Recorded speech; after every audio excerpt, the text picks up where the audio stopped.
C'est connu, l'alimentation est un goulot d'étranglement dans le développement de l'élevage. Les animaux n'ont plus de pâturage et les aliments deviennent de plus en plus chers pour les éleveurs. C'est pour pallier à cela que le Centre régional d'excellence en fruits et légumes, CREFL, dans le cadre des activités du programme Technologie et Innovation agricole pour l'accroissement de la résilience des systèmes de production et des exploitations familiales en Afrique de l'Ouest et du centre TARSPRO, a procédé à la formation des acteurs de la filière.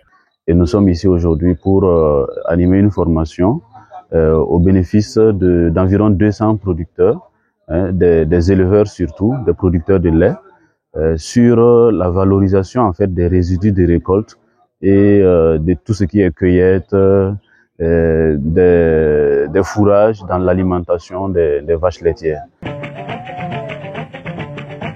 Mieux récolter, mieux conditionner et mieux conserver les résidus de culture, la paille de brousse ou les feuilles de cueillette afin d'avoir des aliments de qualité pour les animaux. Ce sont autant de thématiques qui ont été enseignées à ces membres de la plateforme d'innovation lait de Léo pour une meilleure alimentation de leurs animaux.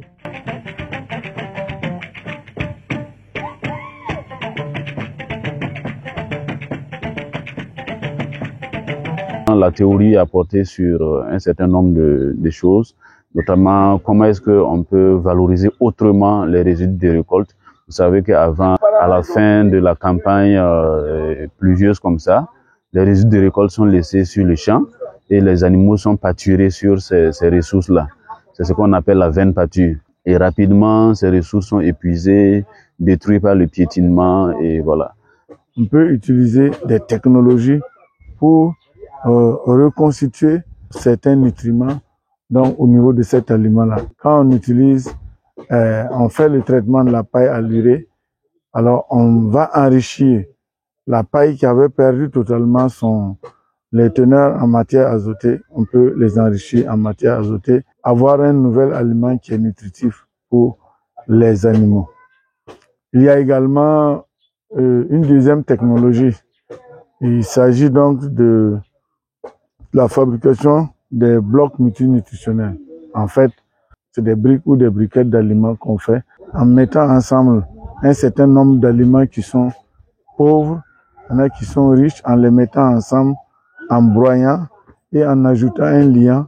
On peut faire des briquettes qu'on sèche au soleil et quand il va arriver la saison sèche où il n'y a plus à manger, l'éleveur peut prendre ça pour donner à ses animaux et améliorer en tout cas sa production, soit de lait, soit de viande. Repartis en 3 sessions théoriques et pratiques, dont celle de Yallé, de To et de Léo. Ce sont au total 209 participants qui ont vu leur capacité renforcée en la matière. Et ces derniers étaient visiblement très satisfaits de l'initiative de cette formation. Ils n'ont pas manqué de le signifier à l'endroit des organisateurs.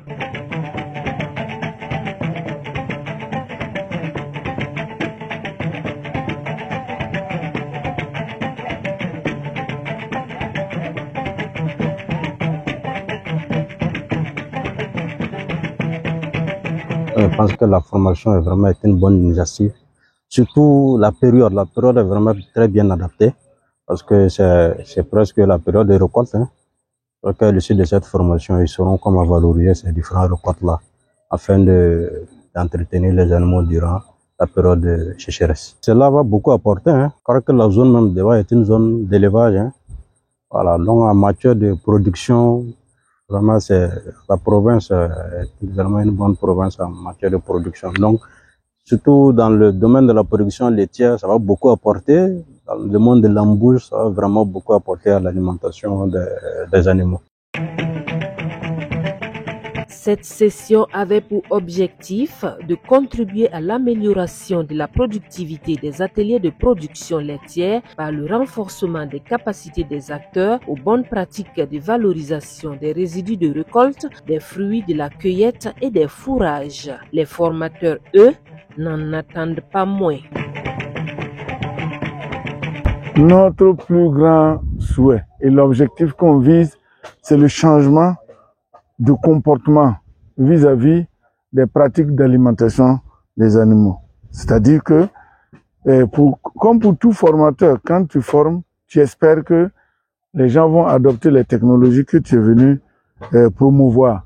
Et donc, si dans 4-5 mois, on revient trouver que sur la cinquantaine de personnes qu'on a formées, il y a 2, 3, voire 5 personnes qui pratiquent ce qu'on leur a montré là, vraiment, c'est le plus grand objectif qu'on vise. Parce qu'on sait qu'à partir de ce petit noyau-là, et ça peut faire tache d'huile et que dans toute la province ou même dans d'autres provinces voisines, les gens adoptent de plus en plus des technologies comme ça pour qu'on puisse ensemble résoudre les problèmes d'alimentation pour les animaux. On rappelle, TARSPRO est financé par la coopération suisse sur une période de 4 ans.